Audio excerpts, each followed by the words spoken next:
Shalom saudara yang terkasih, kita tertanam dalam gereja yang mengajarkan untuk selalu mempersembahkan yang terbaik bagi Tuhan. Pemberian atau persembahan tersebut bisa berupa ucapan syukur, penyembahan, melayani pekerjaan Tuhan, serta berupa material. Pemberian dalam berupa materi selain persembahan umum terdapat juga persembahan persepuluhan dan persembahan sulung yang menjadi suatu bukti ketaatan kita kepada kebenaran firman Tuhan lewat gereja tempat kita tertanam. Dalam edisi Voice of Pentecost kali ini, kita akan membahas tentang hal memberi yang terbaik. Matius pasal yang ke-7 ayat 9-11 berbunyi, "Adakah seorang daripadamu yang memberi batu kepada anaknya jika ia meminta roti, atau memberi ular jika ia meminta ikan? Jadi, jika kamu yang jahat tahu memberi pemberian yang baik kepada anak-anakmu, apalagi Bapamu yang di surga, ia akan memberikan yang baik kepada mereka yang meminta kepadanya." Dalam konteks ini, Tuhan Yesus membuat sebuah komparasi antara pendengar pada waktu itu yang disebut dengan istilah "kamu yang jahat" dengan Bapamu yang di surga. Jika manusia yang jahat saja tahu memberi yang terbaik bagi anak-anaknya, apalagi Bapa di surga. Dalam hal memberi, Bapa Surgawi memiliki sebuah standar, yaitu yang terbaik. Ini terbukti dari Bapa yang telah memberikan anaknya yang tunggal untuk menebus dosa manusia, sebagaimana dicatat dalam Yohanes pasal yang ketiga ayat yang ke-16. Kualitas hubungan kita dengan Tuhan menentukan standar kita dalam memberi bagi pekerjaan Tuhan melalui gereja. Mari kita simak pembahasan persembahan di dalam Alkitab. Kata persembahan dalam bahasa Ibrani berarti minkah, yang artinya hadiah, pemberian, atau kurban.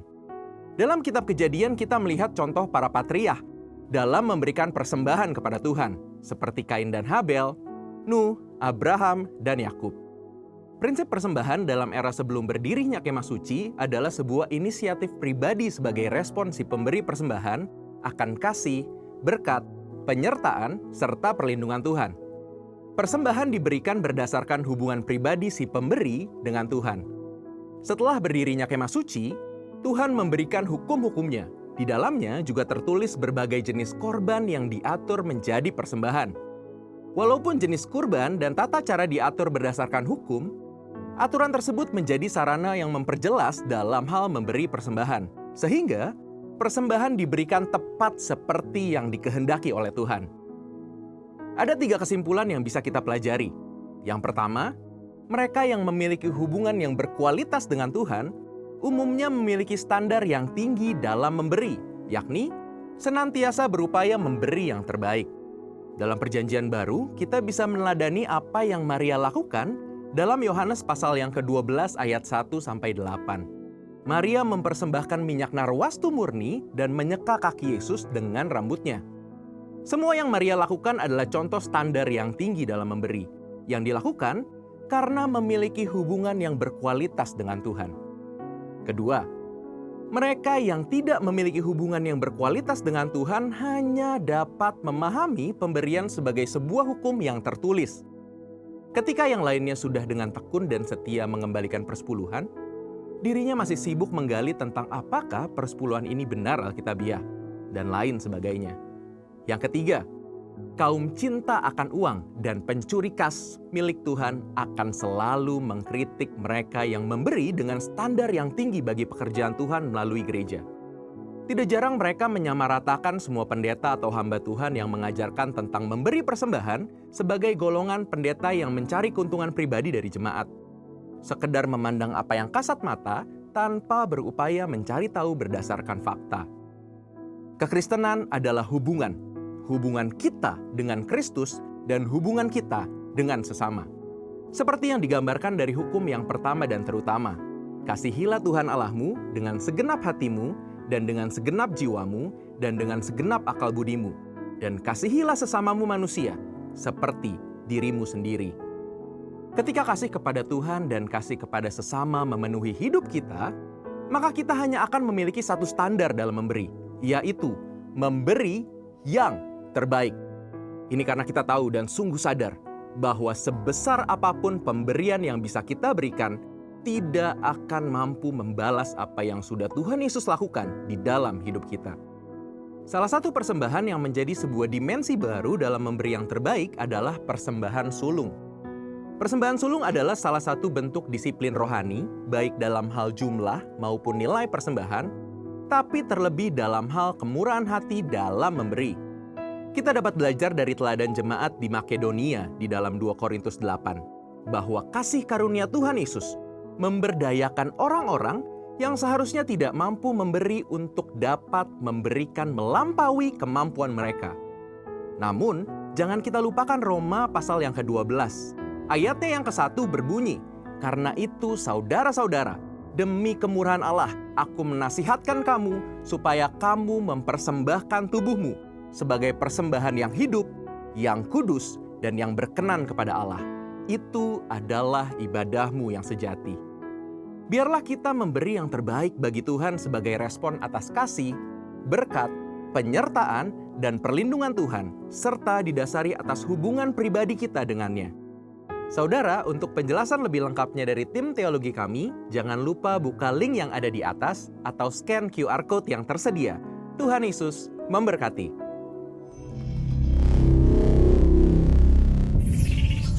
Terpujilah Tuhan Yesus. Saya menyapa Bapak Ibu, Happy Sunday. Shalom. Bolehkah sambil melambaikan tangan katakan shalom. Apa kabar Bapak Ibu semuanya? Saya percaya semuanya luar biasa, amin. Bolehkah saya jemput untuk bangkit berdiri bersama-sama? Haleluya, bolehkah saling menyapa keluarga kudusnya Tuhan? Katakan, hey apa kabar? Ada hey-nya saudara. Katakan Tuhan Yesus mengasihimu, ada hey-nya. Hey, apa kabar? Tuhan Yesus mengasihimu. Kalau sesama wanita, tanya namanya, tinggalnya di mana, makanan kesukaannya apa. Saya percaya harus saling mengenal, amin. Haleluya. Berapa banyak yang siap meninggikan nama Tuhan di tempat ini dong? Bolehkah sambil tepuk tangan katakan, haleluya. Sebelum kita memulai ibadah kita akan memperkatakan Pentakosta ketiga dan Mazmur 91 dengan suara yang paling dahsyat. Haleluya. 3, 2, 1. Pentakosta ketiga adalah pencurahan Roh Kudus yang dahsyat di zaman ini, melebihi yang terjadi di Azusa Street. Pentakosta ketiga akan mengakibatkan penuaian jiwa yang terbesar dan yang terakhir sebelum Tuhan Yesus datang kembali. Pentakosta ketiga akan membangkitkan generasi Yeremia, yaitu anak-anak muda yang dipenuhi Roh Kudus, cinta mati-matian kepada Tuhan Yesus, tidak kompromi terhadap dosa, dan akan bergerak untuk memenangkan jiwa. Pentakosta ketiga lahir di Indonesia dan bergerak ke bangsa-bangsa. Gerakan ini dari timur ke barat dan akan kembali ke Yerusalem. Pentakosta ketiga akan memberikan kuasa untuk menyelesaikan amanat agung. Dan setelah itu Tuhan Yesus datang kembali. Haleluya. Mazmur 91, 3, 2, 1. Orang yang duduk dalam lindungan yang maha tinggi dan bermalam dalam naungan yang maha kuasa akan berkata kepada Tuhan, tempat perlindunganku dan kubu pertahananku, Allahku yang kupercayai. Sungguh dialah yang akan melepaskan engkau dari jerat penangkap burung, dari penyakit sampar yang busuk. Dengan kepaknya ia akan menudungi engkau, di bawah sayapnya engkau akan berlindung. Kesetiaannya ialah perisai dan pagar tembok. Engkau tak usah takut terhadap kedahsyatan malam, terhadap panah yang terbang di waktu siang, terhadap penyakit sampar yang berjalan di dalam gelap, terhadap penyakit menular yang mengamuk di waktu petang. Walau 1000 orang rebah di sisimu dan 10.000 di sebelah kananmu, tetapi itu tidak akan menimpamu. Engkau hanya menontonnya dengan matamu sendiri dan melihat pembalasan terhadap orang-orang fasik.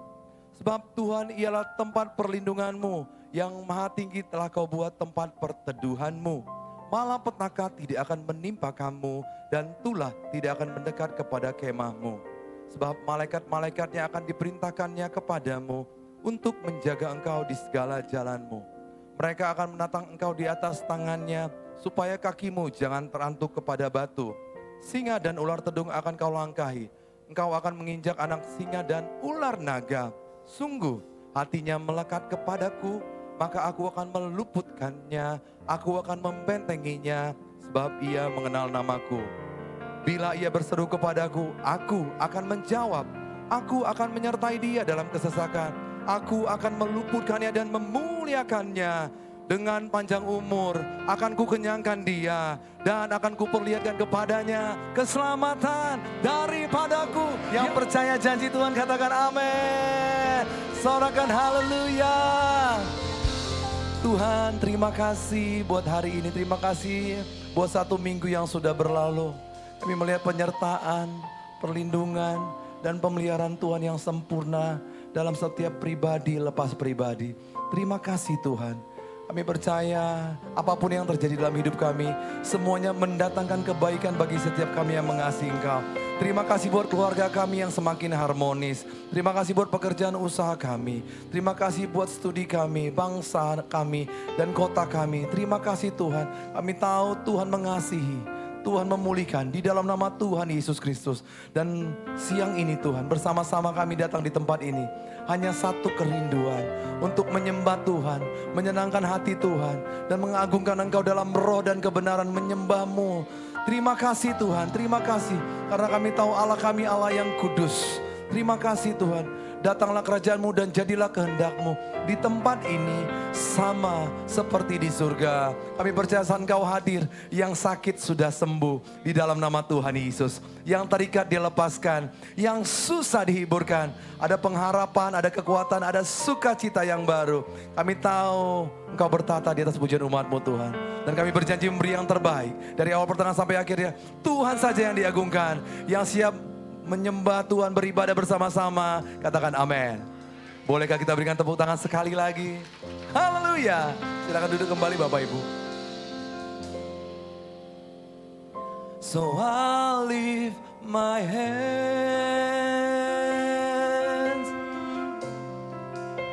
and I bring my song, all of my days, all of my rights, all of my wrongs. I over my life,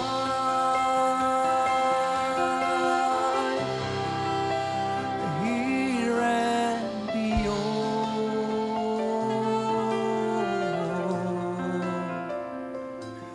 to the one thing true, Jesus, it is you.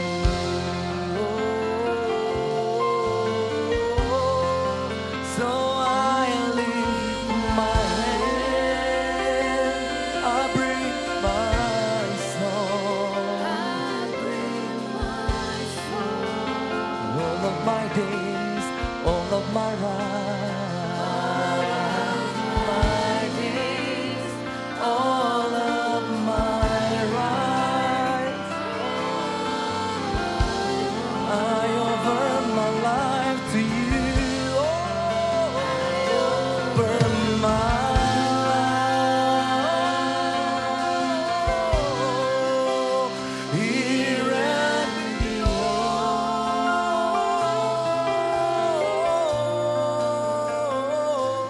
to the one thing true, Jesus is you. Sekali lagi, I'll lift my hands, so I lift my hands, I bring my soul, All of my days, all of my rights, all of my wrongs,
dahsyat buat Tuhan Allah kita. Yang bersuka cita boleh lambaikan tangan tinggi, katakan haleluya. Sebab besar Tuhan dan layak dipuji. Haleluya. Besarlah Tuhan dan layak dipuji. Besarlah namanya, kekallah kuasanya. Aman berlindung dalam naungannya.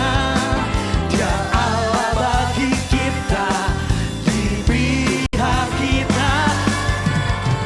Terpujilah Tuhan, terbukti kuasanya. Dia telah menunjukkan kasih-Nya pada kita. Sebab Tuhan telah bangkit menyayangi kita.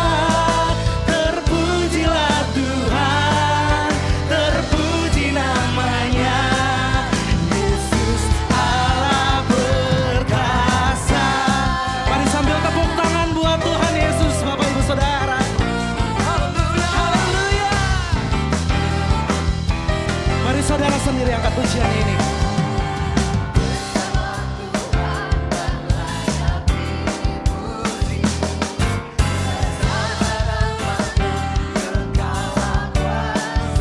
Mari sama-sama. Aman berlindung dalam naungannya.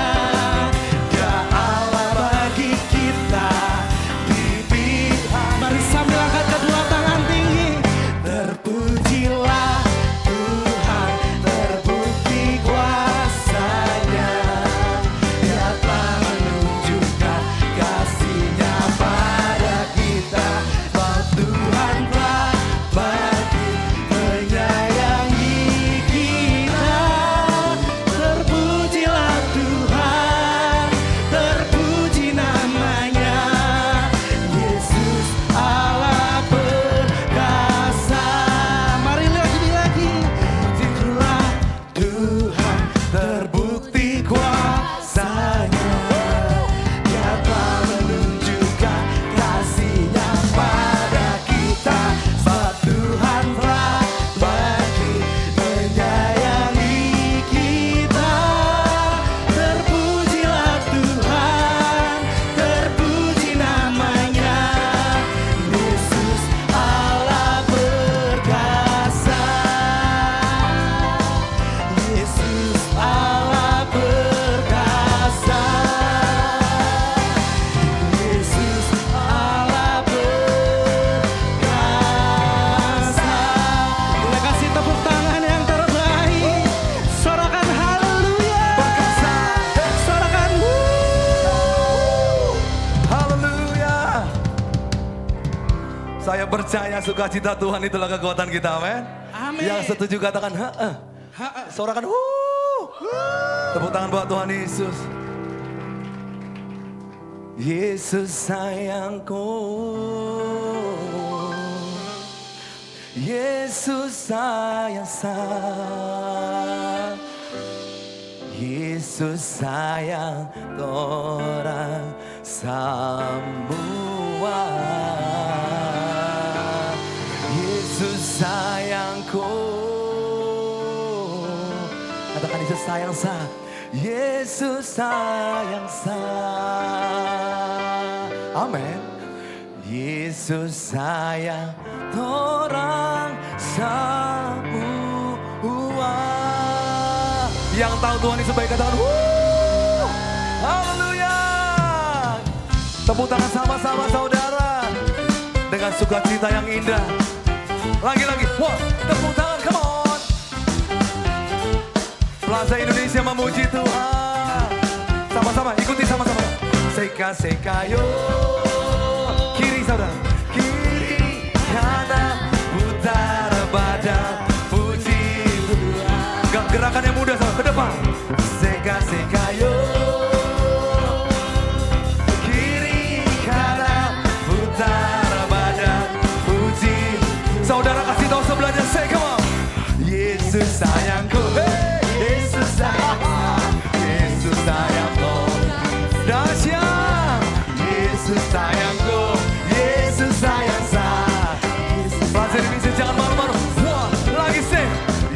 Yesus sayangku, Yesus sayang saya, Yesus sayang orang semua. Yesus sayangku, Yesus sayang saya, Yesus sayang orang semua. Lagi ya, come on. Seka yo. Kirinya saudara, kiri kanan utara badan puji Tuhan. Mudah ya saudara, seka yo. Kiri saudara, kiri kanan utara badan puji. Dahsyat, come on, hey. Yesus sayangku, Yesus sayang saya, Yesus sayang. Yesus sayangku, Yesus sayang saya. Dua kali lagi, one, two.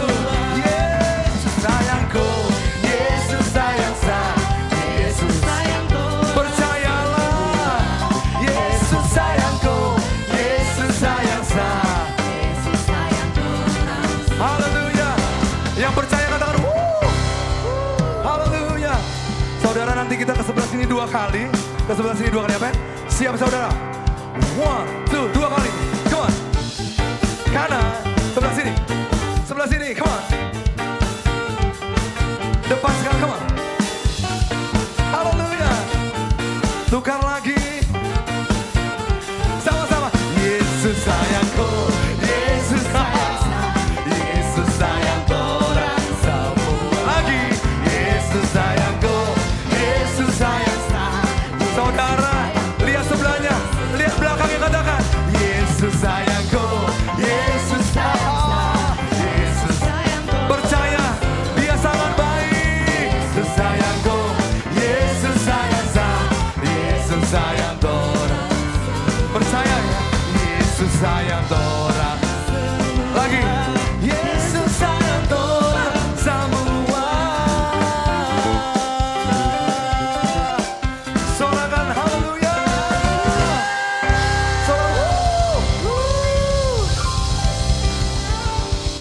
Amin.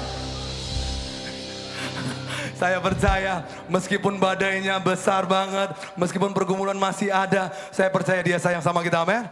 Lagi, Yesus sayangku, Yesus sayang saya, Yesus sayang orang semua. Lagi, Yesus sayangku, Yesus sayang saya.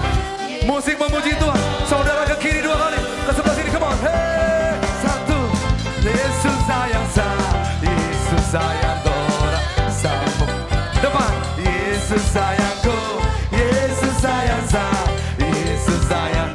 Sekali lagi kasih berikan, Yesus sayang, Yesus sayangku, Yesus sayang saya, Yesus sayang orang. Dia sangat baik, Yesus sayangku, Yesus sayang saya, Yesus sayang orang semua. Yesus sayang orang. Lagi-lagi, Yesus sayang orang semua. Sorakan haleluya. Namanya siapa saudara? Wah, tepuk tangan sekali lagi bagi Allah kita yang dahsyat. Silakan duduk kembali Bapak Ibu. Haleluya. Terima kasih Tuhan, terima kasih Tuhan. Kau teramat baik Tuhan.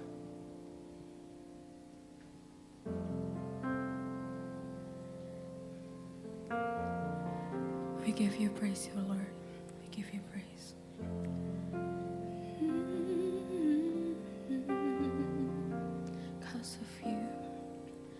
Because of who you are, I give you glory.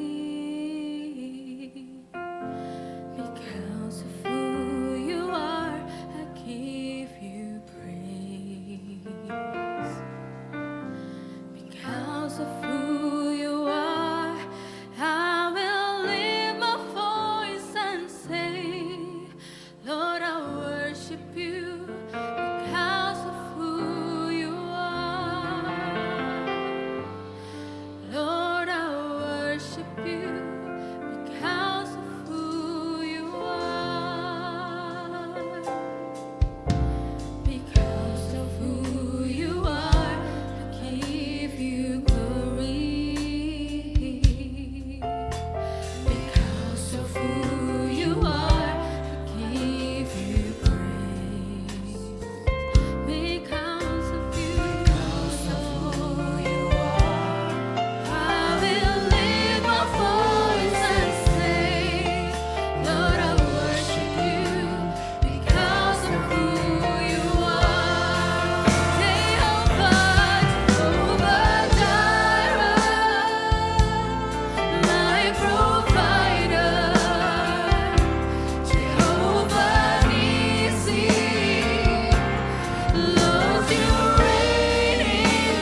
There is no one like you, Lord. Shadarama, Yaramur, Yadaraba. Shadarama, Yarabarabara. Holy. Shadarabara. Yesus kau ku sembah selama-lamanya, selama-lamanya.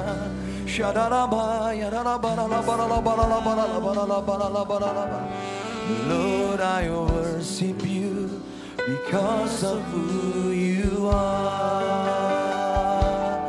Lord, I worship you because of you.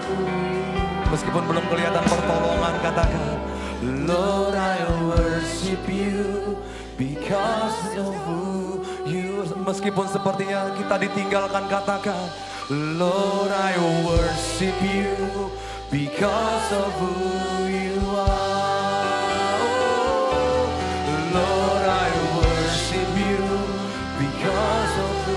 Meskipun dalam keadaan yang tidak baik, kami tetap berkata, Lord, I worship you because of who you are. Meskipun tidak ada kelihatan pertolongan, kata, Lord, I worship you because of who you are. Katakan, Jehovah Jireh, my provider. Tenanglah jiwa.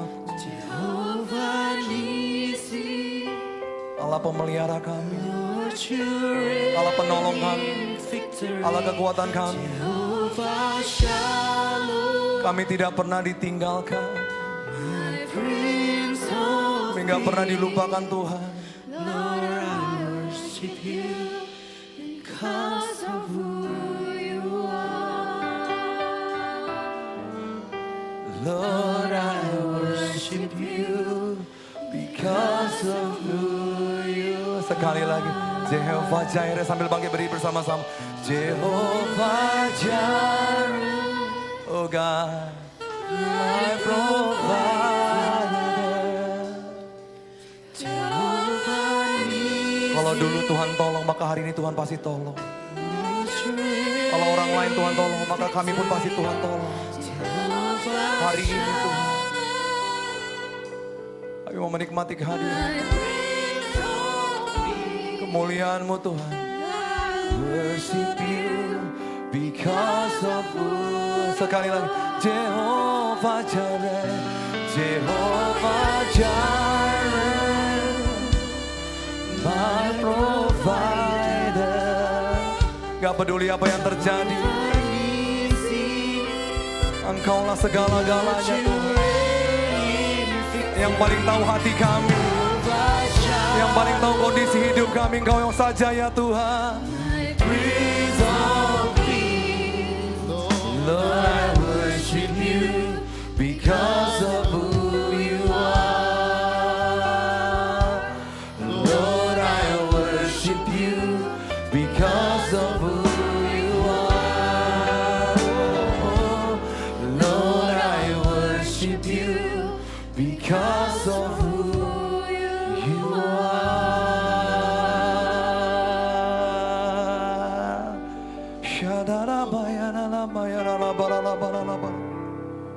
You are Jehovah Jireh. You are Jehovah Nisi, Jehovah Rapha. Siang hari ini kami datang dalam berbagai kondisi Tuhan. Kami datang dalam berbagai keadaan Tuhan. Tapi satu hal yang kami percaya, bahwa Engkau ada di dalam setiap kami. Satu hal yang kami percaya, Roh Kudus-Mu ada dalam setiap kami. Apapun kondisi realita kami saat ini, kata firman Tuhan, oleh bilur darah Yesus kami telah disembuhkan. Karena itu setiap kami yang sakit, You are Jehovah Rapha, Engkau penyembuh setiap kami. Kami yang datang dengan sakit penyakit, kami perkatakan oleh bilur darah Yesus, kami sudah sembuh dalam nama Tuhan Yesus. apapun keadaan kami Tuhan, kebutuhan kami Tuhan. Kami percaya firman-Mu berkata Engkau telah menyediakan segala berkat rohani. Itu artinya kami tidak akan berkekurangan. Kami hidup berkelimpahan di dalam nama Tuhan Yesus. We speak in the name of Jesus. You are Jehovah Jireh. You are Jehovah Rapha. You are Jehovah Nisi. You are Jehovah Shalom. Sumber damai sejahtera. Sumber sukacita kami Tuhan. Dan hari ini kami sudah menerima mujizat yang daripada Tuhan. Kami percaya Tuhan, Roh-Mu yang ada dalam setiap kami, yang memampukan kami untuk kami bangkit di dalam nama Tuhan Yesus. Untuk kami berjalan dari kemuliaan kepada kemuliaan. Hidup kami menggenapi firman-Mu. Tanda mujizat menyertai setiap jalan hidup kami dalam nama Tuhan Yesus. Kami tidak perlu khawatir lagi Tuhan, karena Engkau ada dalam setiap kami. Roh Kudus-Mu ada dalam setiap kami. Segala yang baik asalnya daripada-Mu Tuhan Yesus. Segala yang luar biasa asalnya daripada-Mu Tuhan Yesus. Terima kasih Tuhan.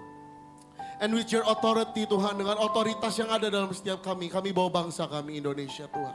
We speak blessings in the name of Jesus. Kami perkatakan damai sejahtera. Kami perkatakan sukacita dalam nama Tuhan Yesus. Kami berdoa untuk tempat-tempat yang masih terdampak banjir. Dengan otoritas dan kuasa yang ada dalam setiap kami. Kami perkatakan banjir surut dalam nama Tuhan Yesus. Kami perkatakan tidak ada hujan dalam nama Tuhan Yesus. Kami berdoa untuk setiap anak-anak Tuhan yang percaya kepadamu. Mereka tidak akan pernah dikecewakan dan ditinggalkan. Mereka ditolong Tuhan dalam nama Tuhan Yesus. Kami berdoa Tuhan, diberkatilah udara, tanah, dan air bangsa kami dalam nama Tuhan Yesus. Dari pemimpin yang paling tinggi, presiden, hingga yang paling terendah Tuhan. Ada roh takut akan Tuhan dalam nama Tuhan Yesus. There's a spirit of excellence in the name of Jesus. Terima kasih Tuhan untuk bangsa kami Indonesia. Kami tahu Kau mengasihi bangsa kami. Kau mengasihi Indonesia Tuhan. Dan kami juga berdoa Tuhan membawa gembala kami Tuhan, Paniko dan semua wakil-wakilnya. Dan juga our senior pastor, Pastor Weliar Kauntu bersama dengan Pastor Maulin Tuhan yang mengembalakan di tempat ini Tuhan. Kami berdoa Tuhan, we speak blessings in the name of Jesus. Kami perkatakan damai sejahtera. Kami perkatakan sukacita dalam nama Tuhan Yesus. Kami perkatakan umur yang panjang sampai Tuhan Yesus datang. Kesehatan yang sempurna menjadi bagian milik hamba-Mu.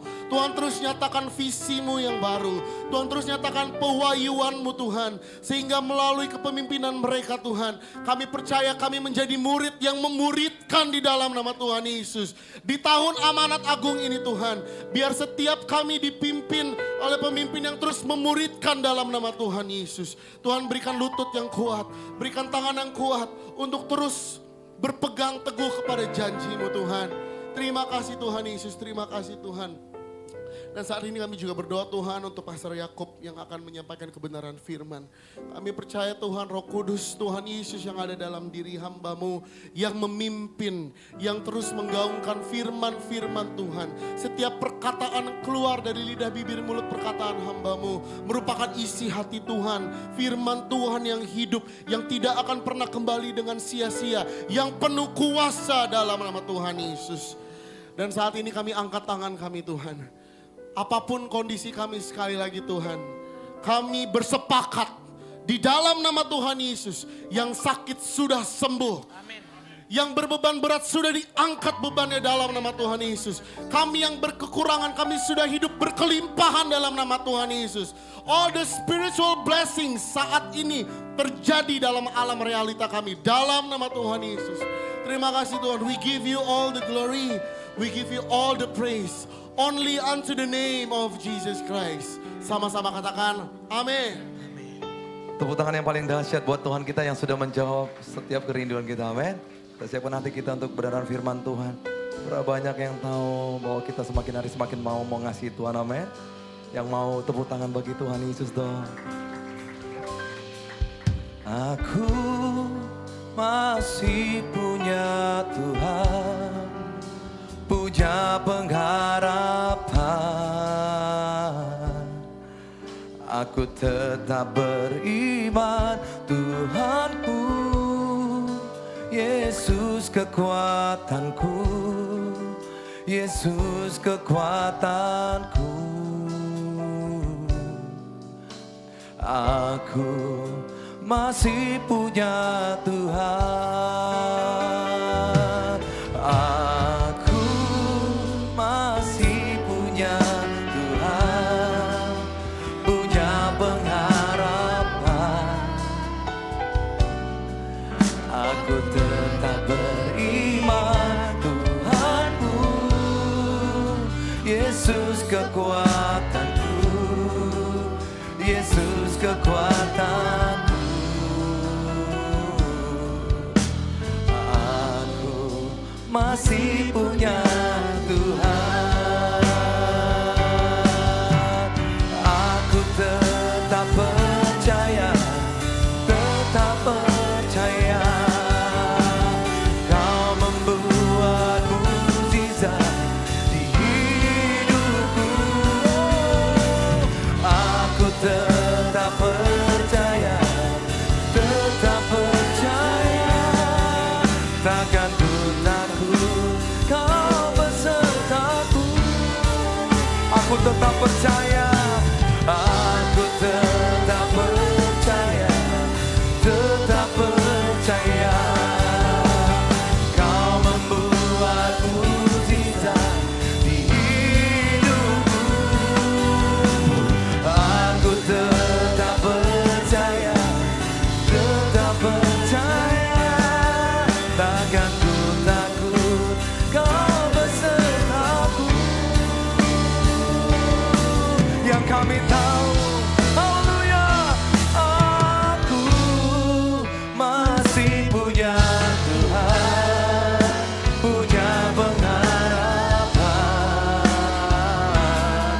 Aku tetap beriman Tuhanku, Yesus kekuatanku, Yesus kekuatanku. Aku masih punya Tuhan. Apapun yang terjadi dalam hidup kami, ini yang kami tahu. Aku masih punya, aku masih punya Tuhan, punya pengharapan. Aku tetap beriman Tuhanku, Yesus kekuatanku, Yesus kekuatanku. Yang kami percaya, aku masih punya Tuhan. Aku masih punya Tuhan. Aku masih punya Tuhan. Yes, amin Tuhan.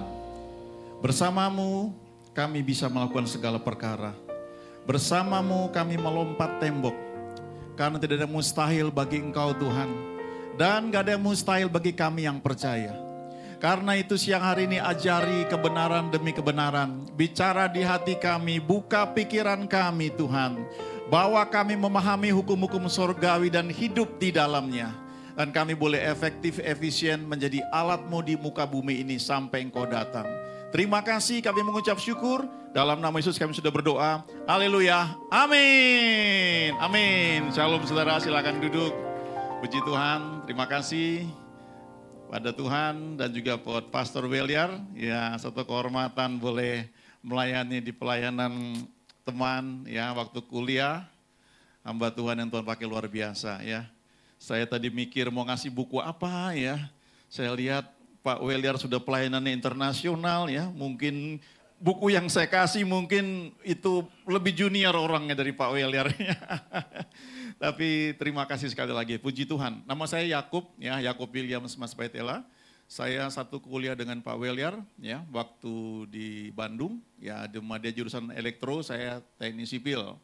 Kami beberapa tahun tinggal satu kos dan jadi saya sangat melihat masa-masa awal Tuhan bentuk Pak Weliar seperti apa ya. Dan puji Tuhan, saya sangat kagum lihat tempat ini ya.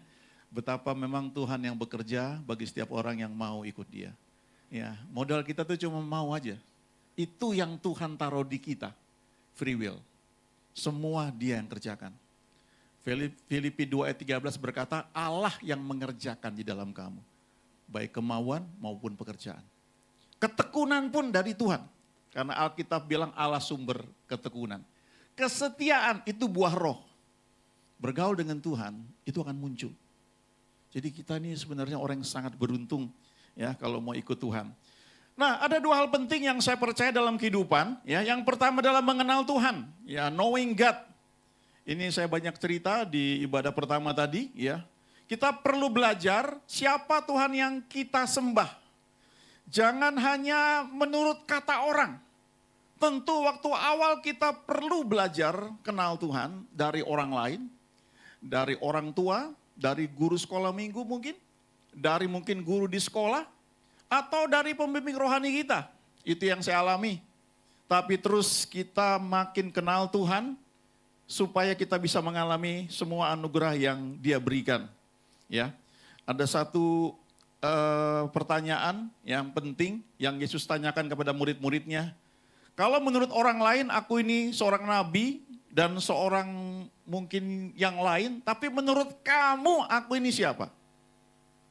Ya, itu pertanyaan yang penting dan Petrus bilang engkau adalah Mesias, anak Allah yang hidup. Ya. Nah, kita perlu tahu Tuhan yang kita sembah itu siapa? Dan saya tadi bagikan salah satu ayat yang buat saya sangat luar biasa itu Mazmur 91. Ya. Ayat 14. Sungguh hatinya melekat kepadaku, maka aku akan meluputkannya. Aku akan membentenginya sebab ia mengenal namaku. Dan saya suka sekali terjemahan Amplified Bible yang klasik. Yang disebut mengenal namaku itu orang ini tahu dan mengerti memahami namaku. Punya pengalaman pribadi tentang kemurahanku, cintaku, kebaikanku. Dan berharap bergantung kepadaku. Mengerti bahwa aku tidak pernah mengabaikan atau meninggalkan dia. Nah itu jadi benteng dalam hidup kita. Kalau kita semakin kenal namanya. Dan waktu kita berseru dia menjawab dengan kemenangan yang gilang gemilang. Nah selanjutnya saya mau bicara tentang siapa kita ini. Kalau tadi kan siapa Tuhan yang kita sembah. Tapi setelah kita kenal dia, kita mulai belajar bergaul dengan dia, kita mulai memahami menurut dia kita ini siapa. Dan itu penting sekali. Ya. Who am I? Mengenal identitas diri. Ya. Ada seorang hamba Tuhan yang sekarang dia sudah di surga, pelayanannya gede sekali. Ya, sangat luar biasa. Dia kasih tahu ada 5 pertanyaan penting bagi setiap orang di muka bumi ini yang harus dijawab. Yang pertama itu soal identitas. Siapakah saya ini? Who am I? Lalu yang kedua, asal muasal. Saya ini dari mana? Yang ketiga, kenapa saya ada di muka bumi ini? Itu bicara mengenai tujuan. Ya. Kemudian sehubungan dengan tujuan itu, ada potensi yang Tuhan berikan. Jadi kalau kita hidup sesuai dengan tujuan yang Tuhan tetapkan buat kita, potensi itu akan pakai makin luar biasa. Tadi ngobrol banyak dengan Pak Weliar, ya, memang sudah tahu panggilan Tuhan dari sejak kuliah, ya, potensi pemahaman musik, mencipta lagu, kemudian menjadi worship leader. Ketika masuk dalam tracknya Tuhan, itu berkembang potensi itu. Dan yang kelima, menyangkut masa depan dan kehidupan selanjutnya. Kalau sejak awal kita paham, kita mengerti tuntunan Tuhan, tidak harus full time, tidak harus jadi pendeta, tapi kita ngerti ada pekerjaan baik yang Tuhan siapkan buat kita. Lalu kita masuk dalam track itu, tentu tiap orang berbeda-beda, tapi itu jalur yang paling aman, paling cocok buat kita. Di Alkitab itu ada Daniel, Sadrah, Mesakh, Abednego, bukan full timer, bukan pendeta, nggak buat gereja, tapi dampak kehidupan mereka di Babel khususnya Daniel, itu sangat luar biasa. Di situ saya ngerti, ya, masing-masing punya panggilan berbeda. Tentu ada yang dipanggil full time. Tapi kalau kita dipanggil seperti Daniel, bahkan sekolah di Babel pun dilindungi Tuhan. Tentu ada harga yang harus dibayar. Ya, baca kisah Daniel, dia jaga hidupnya. Saya juga belajar bahwa tidak harus orang itu membujang untuk bisa dekat dengan Tuhan. Sebab Henokh itu menikah. Dan selama 300 tahun berjalan dengan Tuhan, bergaul dengan Tuhan. Dalam 300 tahun itu dia punya anak laki-laki, punya anak perempuan. Jadi nggak harus membujang kalau mau dekat dengan Tuhan, tergantung panggilan. Nah, selanjutnya yang perlu kita ingat adalah identitas kita di dalam Kristus. Kalau mungkin kita kenalkan saya Yakub, ya. Ya kalau dulu mungkin ya saya kerja di sini, ya. Saya lulus dari sekolah ini. Kita ceritakan diri kita, apalagi mau kerja, wawancara, dalam tanda kutip kita menjual diri kita gitu. Kita punya skill, punya apa untuk kita bisa bekerja gitu. Tapi yang saya mau bicarakan di sini adalah identitas di dalam Kristus. Apa yang Alkitab bilang tentang kita? Yakobus bilang begini ya, kalau orang baca atau mendengar firman, kemudian tidak melakukannya, dia seperti orang yang sedang bercermin, habis itu dia lupa. Ya, jadi Alkitab kita tuh seperti cermin. Saya nggak pernah bisa lihat hidung saya, kecuali saya lihat cermin. Saya nggak bisa lihat kuping saya, kecuali saya lihat cermin dan saya percaya cerminnya mengatakan demikian. Tentu ada cermin yang macam-macam, cembung, cekung gitu ya. Tapi saya bicara cermin yang datar. Alkitab seperti itu. What the Bible says about me. Ya, nanti saya tunjukkan ayatnya, tapi saya terkesan dengan satu ayat di kitab Hakim-Hakim. Orang namanya Gideon itu penakut. Tapi ketika malaikat Tuhan menampakkan diri, Tuhan bilang, Tuhan menyertai engkau, hai pahlawan yang gagah perkasa, yang gagah berani. Nah pilihannya, mau percaya apa kata kita tentang diri kita, atau apa kata orang tentang kita, atau apa kata Tuhan tentang kita. Itu identitas kita. Galatia 2 ayat 20, namun aku hidup, tapi bukan lagi aku sendiri yang hidup, melainkan Kristus yang hidup di dalam aku. Dan hidupku yang kehidupi sekarang dalam daging adalah hidup oleh iman, by the faith of the Son of God. Hidup oleh iman anak Allah yang telah mengasihi aku dan menyerahkan dirinya bagiku. Di luarnya mungkin sama. Ya, tadi kami ngobrol banyak. Saya nggak lupa ayat yang Pak Weliar bagikan waktu kami sama-sama pelayanan lebih dari 30 tahun yang lalu. Ya, kitab Yesaya. Tetapi kamu akan disebut imam Tuhan, pelayan Tuhan yang maha kuasa. Kamu akan menikmati kekayaan bangsa-bangsa. Dan sering saya bilang, baju luar kita mungkin dokter, mungkin insinyur, mungkin pengusaha, mungkin orang yang bekerja di pemerintah. Tapi di dalamnya imam Tuhan, pelayan Tuhan yang maha kuasa. Kalau kita sejak awal menyadari ini, ada banyak hal yang mungkin kita tidak perlu lalui karena kita paham kalau dia punya pekerjaan baik untuk kita. Dan bagian kita nurut sama dia, membangun hubungan dengan dia, maka dia akan yang menuntun langkah-langkah hidup kita. Bukan lagi aku yang hidup, tapi Kristus yang hidup di dalam aku. Dulu saya ngeri baca ayat ini. Kayaknya tegang banget gitu ya. Gak boleh gini, gak boleh begini gitu. Ternyata gak begitu loh. Mengizinkan dia hidup. Ya. Saudara bersyukur di gereja di mana gembala saudara seorang pemuji, penyembah. Ya. Kita diajar menyembah Tuhan tuh diajar connect dengan Tuhan. Lalu nanti kehidupannya itu mengalir, melimpah keluar. Gak ada yang sempurna, tapi day by day berjalan bersama Tuhan, itu membuat hidup kita selalu dicun kembali. Ya. Berikutnya, ini menarik saudara ya. Kisah 11 ayat 26. Mereka tinggal bersama-sama dengan jemaat itu 1 tahun lamanya sambil mengajar banyak orang. Di Antiochialah murid-murid itu untuk pertama kalinya disebut Kristen. Ya. Kalau saudara sekarang kan Alkitab kan sudah di gadget. Ya. Jadi tinggal ketik kata Kristen. Kalau Pak Alkitab terjemahan baru, saya nggak tahu yang lebih baru lagi, tapi yang terjemahan baru yang biasa itu, kita ketik kata Kristen, itu akan muncul kalau nggak salah 6 kali. Nah itu kalau diklik bahasa aslinya, Kristianos. Kata itu muncul pertama kali di Kisah 11 ayat 26. Kristen itu bahasa aslinya Kristianos. Christian, like Christ. Christ itu diurapi. Jadi waktu orang-orang lain lihat, ini kok seperti Kristus.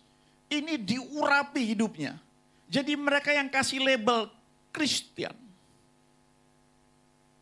Dan kadang-kadang kita terima itu, lalu kita lupa bahwa kekristenan itu bukan agama sebenarnya. Tapi hubungan kita dengan Tuhan. Tapi kita terbiasa KTP Kristen, agama Kristen. Jadi tanpa sadar mungkin kita menurunkan. Kita berpikir Kristen itu ya ibadah di gereja, beri persembahan, kebaktian. Itu label yang orang pasang. Kristianos. Kalau kita cek di bahasa aslinya cuma 3 kali disebut. Paulus enggak sebut itu. 2 kali di Kisah Rasul. Di sini sama waktu Raja Agripa bilang sama Paulus, hampir-hampir saja engkau yakinkan aku menjadi orang Kristen. Dan yang ketiga itu surat Petrus. Itu perlu pembahasan sendiri. Tapi yang saya mau katakan adalah begini. Tanpa sadar kita ini membiarkan diri kita diberi label oleh orang lain. Kristen, kamu Kristen kan? Ada bagusnya sih, sebenarnya seringkali orang Kristen jadi standar. Saya pernah kerja di kantor, ketika kami mau liburan 3 hari 2 malam kalau nggak salah, atau 4 hari 3 malam ke Bali. Ya, teman-teman minta saya ikut. Saya nggak terlalu tertarik sebenarnya. Ayo ikutlah Pak, ikutlah. Belakangan saya baru tahu. Mereka takut sebenarnya. Karena kita naik pesawat yang dulu punya reputasi paling sering kecelakaan. Jadi dengan saya ikut, mereka rasa aman gitu. Tanpa sadar, kadang-kadang kita lihat di pekerjaan mungkin, dia orang Kristen ya. Ada label yang ditempatkan. Dan itu nggak salah. Tapi yang saya mau bilang, identitas kita di dalam Kristus itu lebih dari sekedar Kristen kata orang.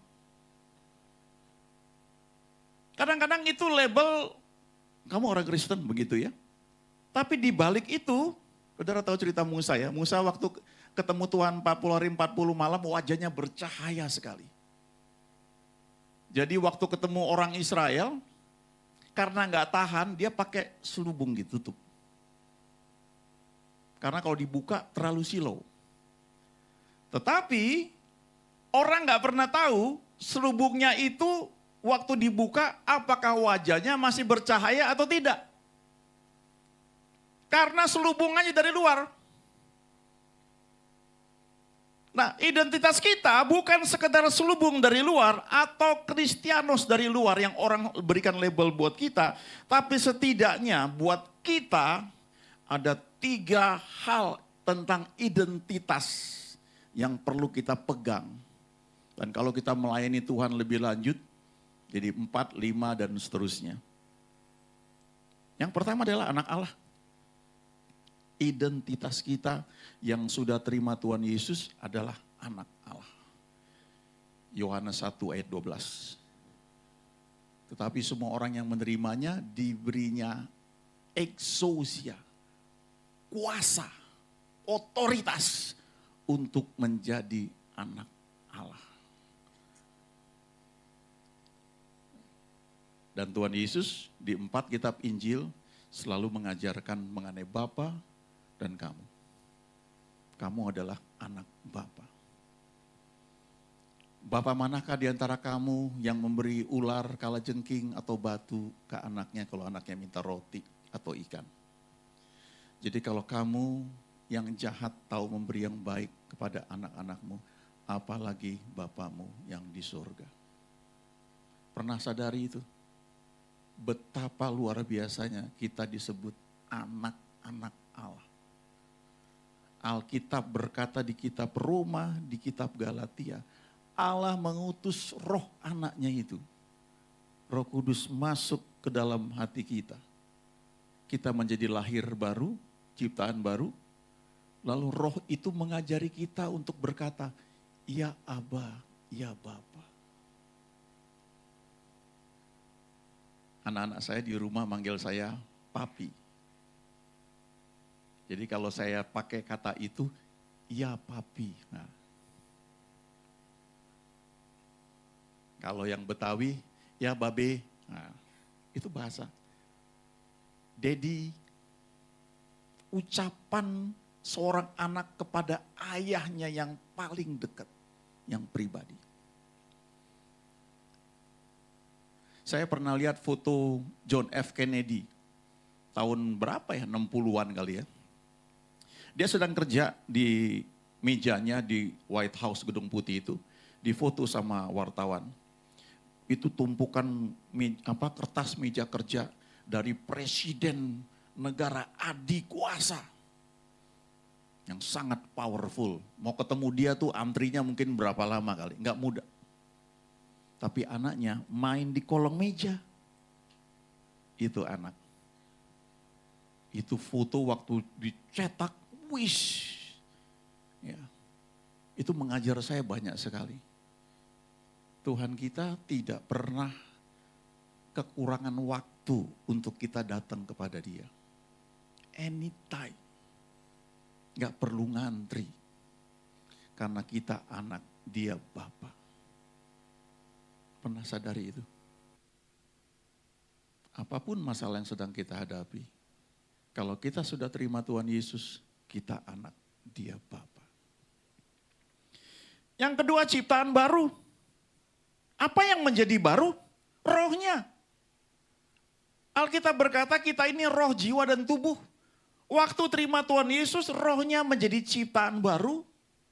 Yang lama sudah berlalu, yang baru sudah datang. Jiwanya masih yang lama, tubuhnya apalagi. Makanya waktu saya terima Tuhan Yesus, SMA kelas 1, rambut masih keribu. Masa itu kalau naik bus pemerintah, bus PPD, dengan rambut keribu itu. Saya berdiri di belakang, saya buka kancing 3. Kondektur tidak berani minta ongkos.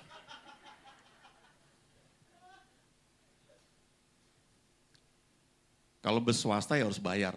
Ya. Tapi bus PPD dia pikir mungkin ini preman dari Tanah Abang gitu ya. Jadi nggak mau cari perkara. Saya pernah naik bus berapa kali ya. Tanah Abang, Senen, itu paling banyak copetnya. Itu bukan copet, garung. Itu naik 5 dari depan, 5 dari belakang. Saya bawa uang bulanan di kantor. Tidak sekalipun mereka dekati saya. Ya.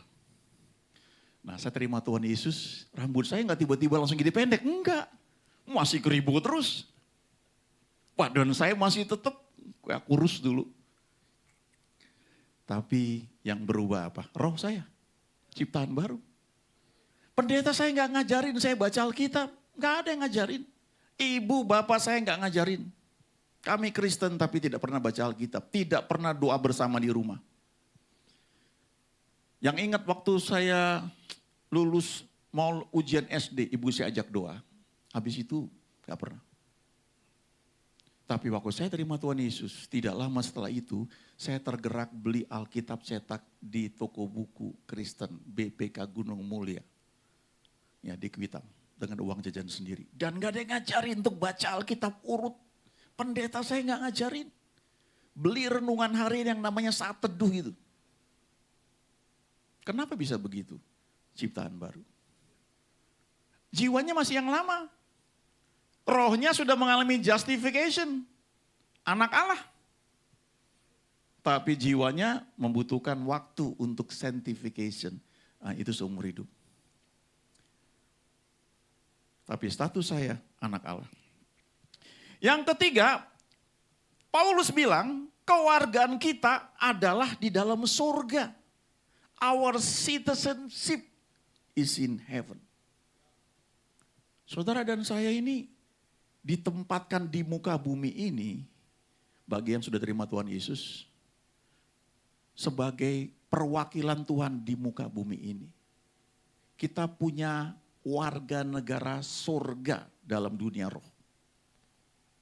Paulus tuh waktu ditangkap, sudah disesah segala macam, kemudian mau dilepaskan, dia bilang sama kepala penjara Filipi, enak aja kami disuruh pergi, biar mereka datang sendiri ke sini. Kok enak-enaknya aja menyesah warga negara Rom tanpa pengadilan. Jadi Paulus itu dia tahu dia warga negara Roma, nggak boleh sembarang diperlakukan.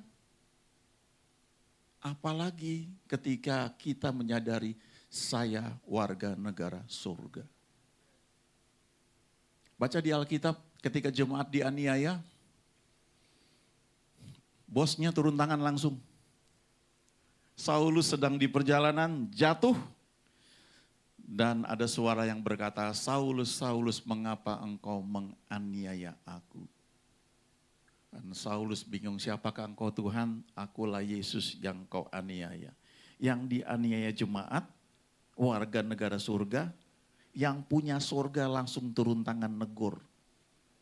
Dan Saulus berubah total jadi hamba Tuhan. Saudara pernah renungkan betapa luar biasanya itu. Kemarin saya baca kisah seorang penyanyi Indonesia yang sangat luar biasa. Ketika dia go internasional, dia karena alasan sifatnya teknis, dia mesti lepas ke warga negara Indonesia supaya dia mudah kemana saja begitu. Ya, jadi bukan karena dia nggak cinta Indonesia, tapi karena dia perlu keliling dunia dengan warga negara Indonesia itu agak sulit. Beberapa negara nggak bisa terima atau panjang lah urusannya. Ya, saya punya orang-orang yang saya kenal, dia warga negara Amerika misalnya, itu ke banyak tempat nggak perlu visa.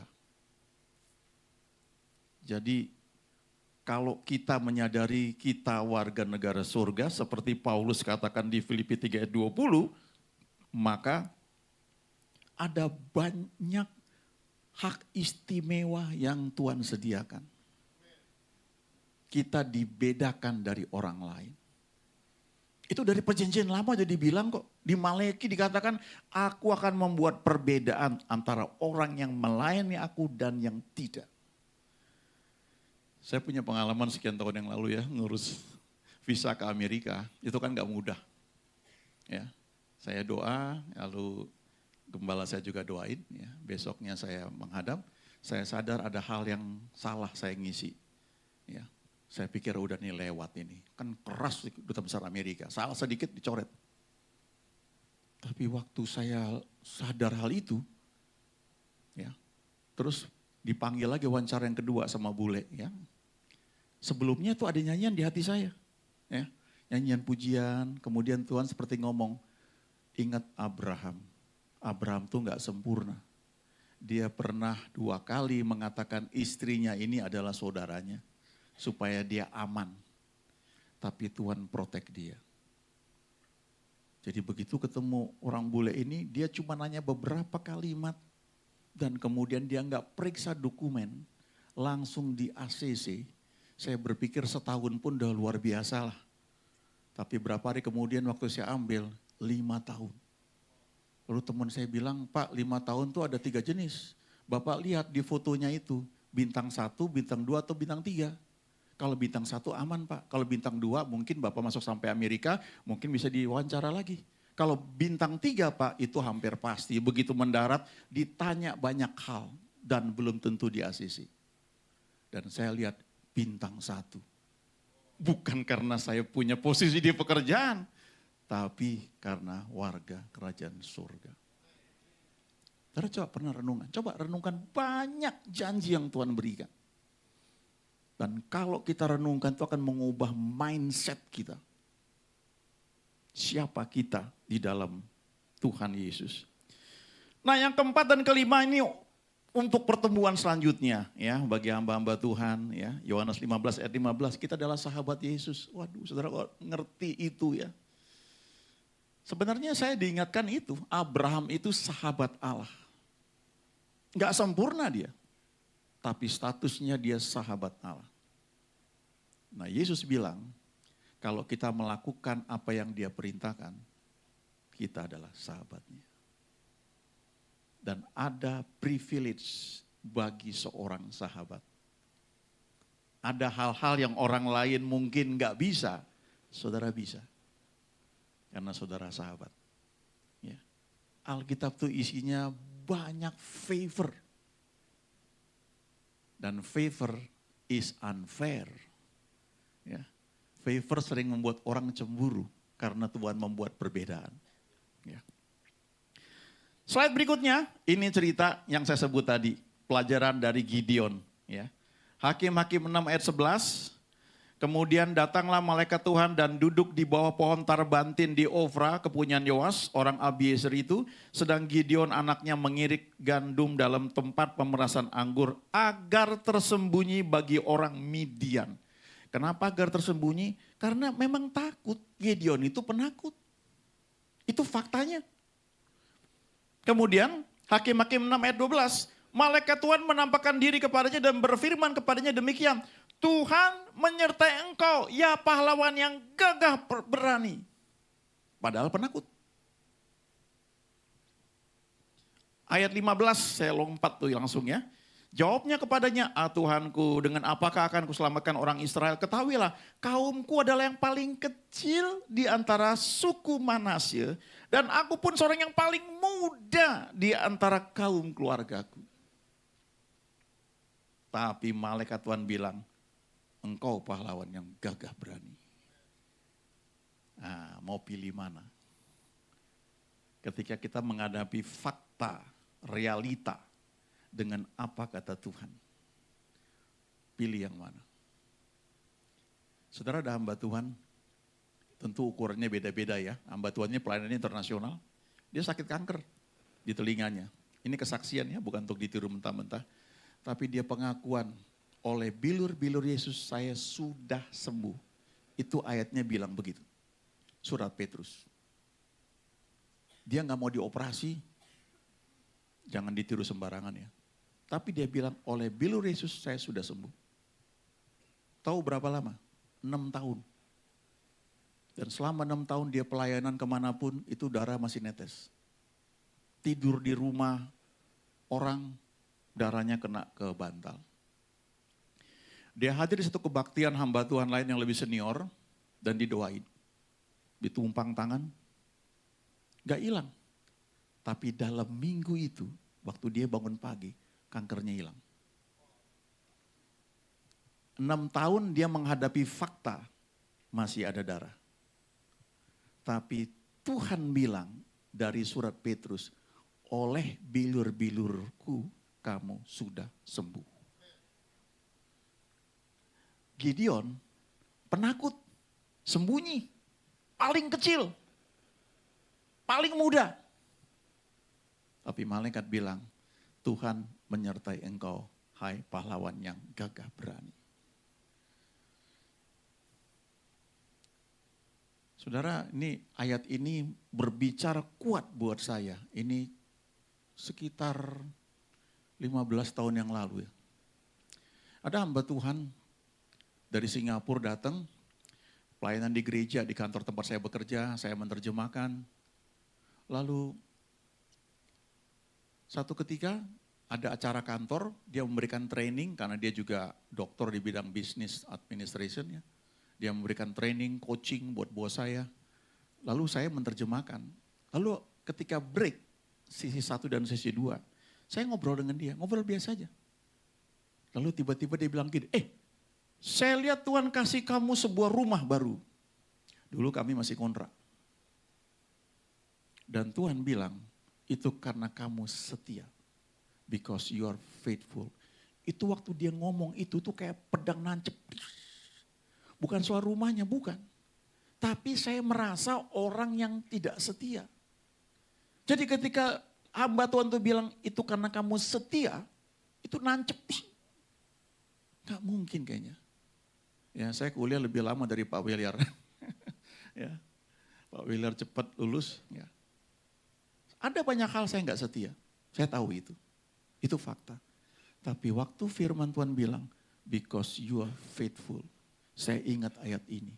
Dan saya bilang, ya Tuhan, aku mau percaya. Aku setia karena Engkau yang bilang. Belakangan saya baru belajar bahwa kesetiaan itu salah satu buah roh. Bukan karena sayanya, tapi karena Tuhan bekerja di dalam saya. Dulu ada kegerakan di Timor, ya, air menjadi anggur, kemudian orang mati dibangkitkan, dan banyak sekali terjadi mujizat. Lalu satu ketika, karena seringkali mereka kalau perjamuan kudus, bukan kayak sekarang, kita tinggal ke Indomaret, ya, beli itu minuman anggur di kotak gitu. Masa itu nggak ada. Nah mereka tuh berdoa sehingga air putih menjadi anggur. Nah salah seorang yang tumbuh di sana, ya, sekarang tinggal di Amerika, ya, jadi hamba Tuhan. Dia cerita, teman-temannya bilang mereka berdoa air menjadi anggur.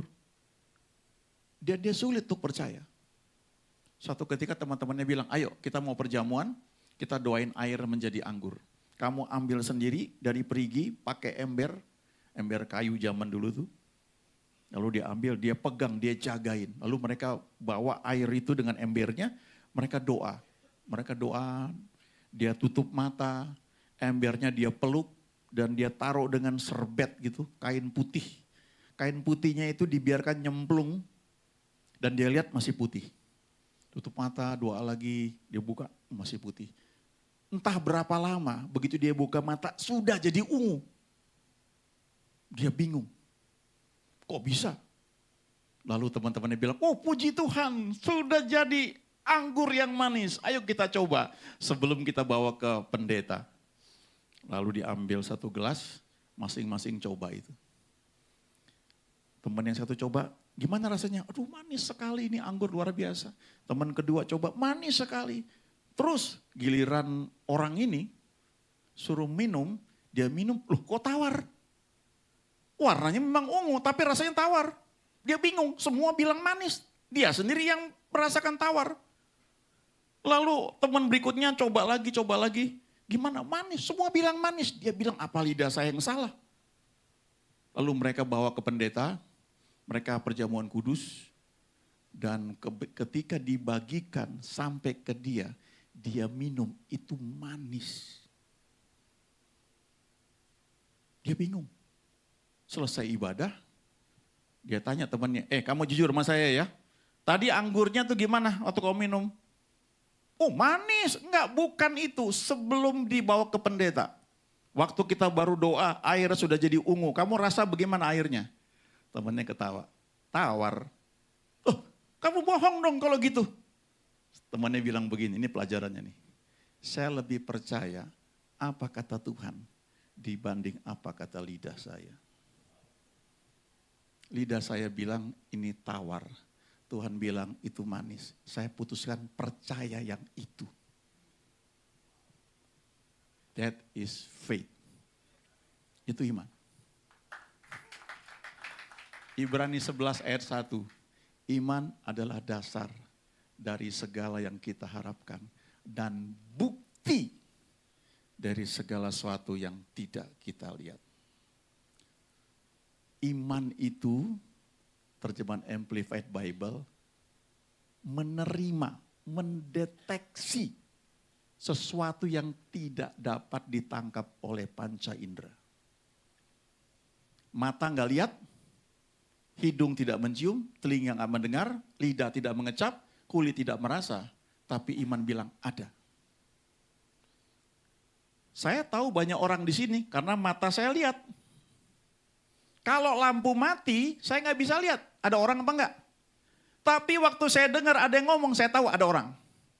Mata saya bilang nggak ada, telinga saya bilang ada, saya dengar. Kalau saya minum air putih, ini putih. Tapi waktu saya minum kok manis. Berarti ada gulanya. Saya nggak dengar gula. Saya nggak lihat ada gula. Tapi lidah saya bilang ada gula karena manis. Itu indera. Dulu saya tinggal di Daratan Abang, tetangga saya orang Padang. Ada tukang sate Padang langganan. Selalu mampir tiap sore sekitar jam 4 parkir di depan pagar saya. Kalau dia parkir, dia nggak teriak sate Padang, enggak. Dia udah parkir, dia keluarkan kompornya, dia nyalakan, dia kipas-kipas, lalu dia taruh bumbunya di situ, dikipas-kipas. Saya di kamar tiba-tiba cium, bawa sate Padang. Itu masuk, gitu ya. Mata saya nggak lihat, saya nggak dengar, tapi hidung saya bilang ada tukang sate Padang. Dan tidak lama tetangga saya keluar 5 orang, bapak ibu sama anak-anaknya bawa piring. Dari mana mereka tahu? Karena hidung mereka bilang ada tukang sate. Iman itu mata nggak lihat, hidung nggak dengar, hidung nggak cium, telinga nggak mendengar, lidah tidak mengecap, kulit tidak merasa. Itu iman. Ini lebih dari 30 tahun yang lalu ya, saya pelayanan sama Pak Weller. Saya ya sebenarnya ya anugerah Tuhan banget lah. Waktu itu ada orang yang nggak bisa berangkat, dan tiba-tiba saya yang dimasukkan, dan saya berangkat ke Wamena, waktu itu lewat Ujung Pandang, dengan tiket pesawat nama orang lain, ya, yang nggak bisa ikut. Saya masih ingat dulu, ya, saya tiba-tiba diminta berangkat, ya, naik bus dari Bandung ke Surabaya. Ya, mereka udah berangkat duluan. Ya, sampai di tempat itu, begitu saya ketok pintu kamarnya, Pak Weller yang buka, kaget lihat saya gitu. Karena mereka sudah berdoa supaya saya bisa ikut. Zaman itu belum ada telepon kayak sekarang loh, ya. Itu hanya lewat doa. Nah, ada pengalaman yang menarik, ya. Satu ketika kami di Kalimantan, ya, 2 minggu. Tadi pagi saya cerita bagaimana Pak Weller mengalami mujizat. Ya, dia punya kebutuhan, lalu dia berdoa, Tuhan bilang berangkat pelayanan. Lalu ketika mau pulang, ada hamba Tuhan yang memang jadi leader di tempat itu untuk bawa rombongan. Dan dia bagi-bagi uang. Dan dia doa. Tiap orang dia tanya, kasih berapa ke dia Tuhan, kasih berapa, termasuk ke saya berapa. Biasanya paling gede itu pembicara, habis itu mungkin ya kayak worship leader, ya pemain musik kayak begitu. Tapi hamba Tuhan ini bingung karena jumlah paling besar itu Pak Weller. Sampai dia masuk ke kamarnya, ya lagi berdua aja dia tanya, "Well, kamu ini ada apa?" gitu. "Kok aku doa, Tuhan bilang suruh kasih jumlah ini ke kamu." Nah, itu jumlah yang beliau butuhkan waktu itu. Dan itu kaget kali, itu pas Pak, saya sedang butuh itu. Nah, yang ini saya belum pernah cerita ke Pak Weller. Saya pulang dengan hamba Tuhan itu lewat Jakarta, ya dengan ada hamba Tuhan lain lagi. Lalu dari Jakarta kami akan ke Bandung. Sementara Pak Weller dengan beberapa teman tuh dari Balikpapan terbangnya ke Surabaya. Surabaya terbang ke Bandung. Nah, waktu itu Jakarta Bandung tuh paling top itu naik kereta Parahyangan. Ya. Kemudian yang Luxnya, lalu ada Argo Gede ya kalau nggak salah sudah mulai itu. Nah, saya sudah naik itu semua. Dan waktu itu saya punya keinginan yang aneh gitu. Saya pengen naik pesawat terbang Jakarta Bandung. Ya. Jadi itu beberapa kali saya berdoa. Ada ceritanya lah. Nah, waktu dari Balikpapan mendarat di Jakarta, hamba Tuhan ini bilang, "Ayo kita ke Bandung, kita naik Damri aja, nanti dari Gambir kita naik Argo Gede, itu udah paling bagus, paling enak." Ya. Terus saya bilang dalam hati, "Tuhan kalau mau naik pesawat itu sekarang, mumpung di Jakarta ini." Terus hamba Tuhannya sambil narik itu tasnya, "Ayo kita naik kereta aja, naik kereta itu paling bagus." Ya, sementara saya di belakang ngikutin, cuma berdua nih. Saya bilang, "Tuhan kalau boleh naik pesawat lah gitu." Dia bilang, "Oke, kita naik kereta aja, kita naik kereta ya." Dia berhenti, kita naik pesawat. Itu dia yang bayarin loh. Naik borak. Dan saya menikmati sekali ya. Saya duduk sendirian, saya bilang Tuhan terima kasih. Engkau luar biasa buat saya gitu ya. Hal sepele loh. Hanya buat naik pesawat apa sih? Tapi kok Tuhan bisa suruh ini orang dan dia dengar lagi. Itu momennya saudara lagi narik begini. Kita naik pesawat. Langsung beli dan kami berangkat. Saya belajar ternyata orang-orang yang kelihatannya dia bukan sekolah pendeta. Tentu bagus kalau kita bisa sekolah pendeta ya. Tapi orang biasa. Tapi dia bergaul dengan Tuhan begitu rupa.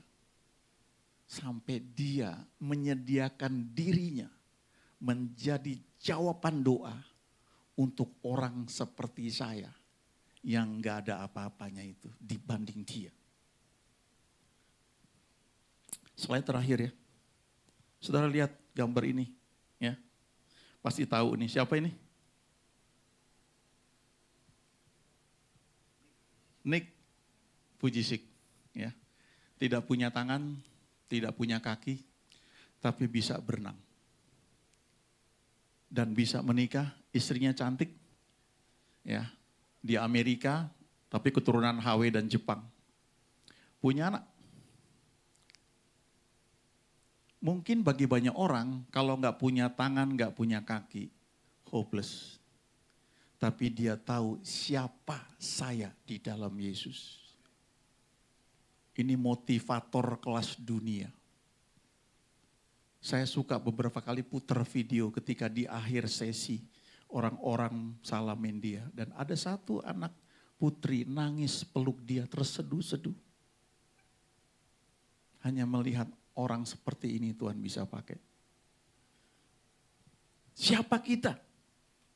Orang mungkin bisa bilang kita orang yang tidak berarti, tidak sekolah tinggi, mungkin hopeless, orang gagal.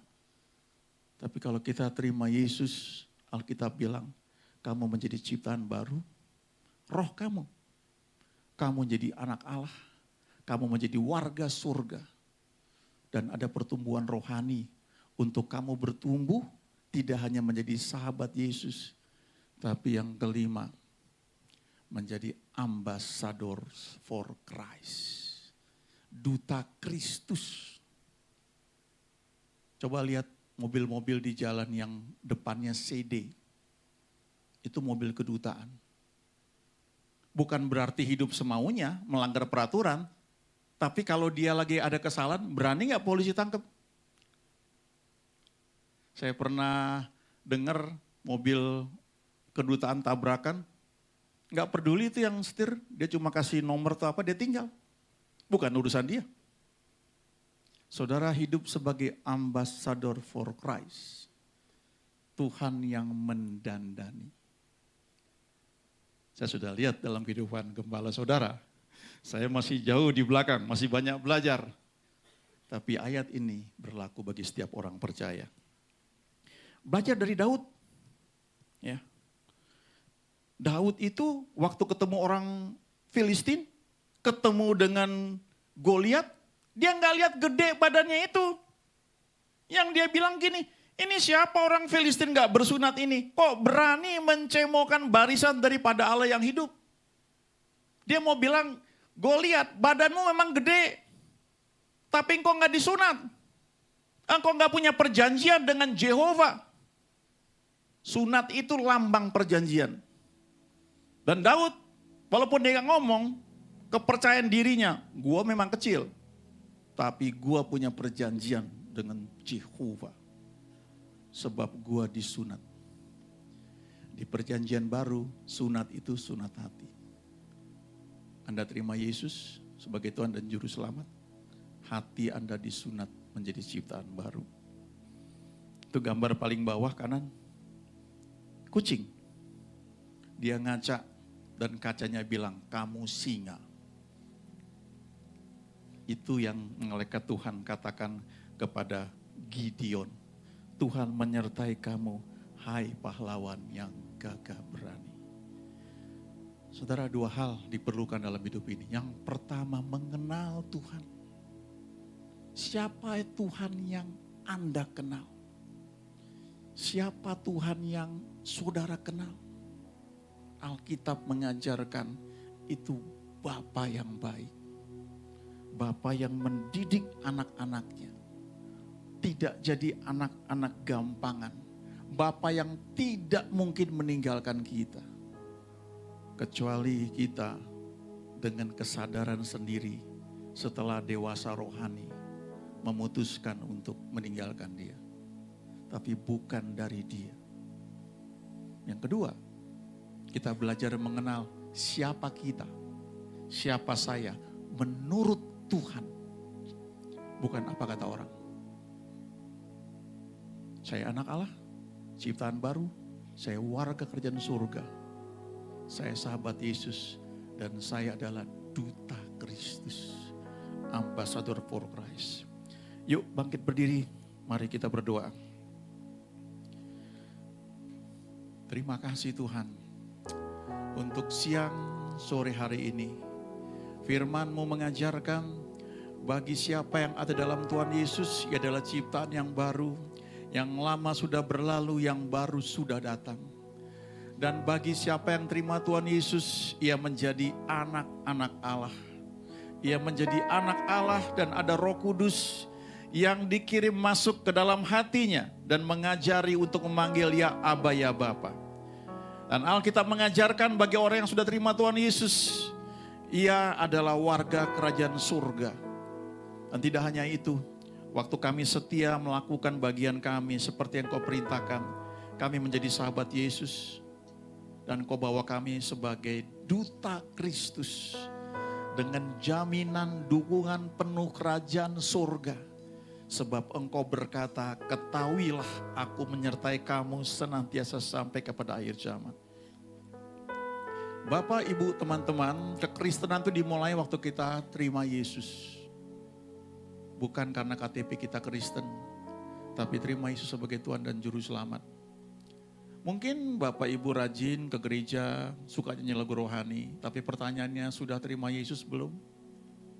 Itu hal paling penting yang ada di muka bumi ini. Simple, gak perlu maju ke depan, tidak perlu ditumpangin tangan, tapi secara sadar berkata, Tuhan ini aku. Aku buka hatiku, masuklah dalam hatiku. Jadi Tuhan, jadi Juru Selamat. Dan pegang tanganku. Aku percayakan masa depanku. Yang belum punya pacar, aku percayakan teman hidup yang Tuhan akan kirim buat aku. Yang belum punya pekerjaan, aku percayakan tali pengukur jatuh bagiku di tempat-tempat yang permai. Yang Tuhan pilih yang paling cocok buat aku. Dan apapun yang saudara hadapi, tidak berarti semuanya mudah, tapi bisa dilalui bersama Tuhan. Mari kita berdoa. Ama berdoa untuk setiap yang hadir pada siang sore hari ini. Firman sudah diberitakan, mari Tuhan bekerja biar ditemukan bukan sekedar orang-orang yang datang ke gereja dengan identitas Kristen, tapi lebih dari itu menjadi anak-anak Allah, menjadi warga kerajaan surga, ciptaan baru, meningkat menjadi sahabat Yesus, dan menjadi duta Kristus, menjadi alatmu dimanapun mereka berada. Ama berdoa, Roh Kudus yang bekerja sesuai dengan janji yang Tuhan Yesus berikan. Dan biar kerajaanmu ditegakkan di muka bumi ini. Terima kasih Tuhan, dalam nama Yesus kami sudah berdoa. Haleluya, amin. Mari umat yang dikasih Tuhan, kita buka hati kita di hadapan Tuhan, arahkan hati kita kepada Tuhan, dan terimalah berkat Tuhan. Kasih karunia, damai sejahtera, berkat yang melimpah dari Allah Bapa, kasih yang sempurna dalam Yesus Kristus Tuhan, persekutuan yang indah dan manis dengan Allah Roh Kudus, yang membawa kita dari kemuliaan kepada kemuliaan yang lebih besar. Dari sekarang sampai Maranatha Tuhan sudah datang untuk kali yang kedua, bahkan sampai selama-lamanya. Kita yang percaya terima berkat Tuhan dalam nama Yesus, katakan amin. Selamat sore.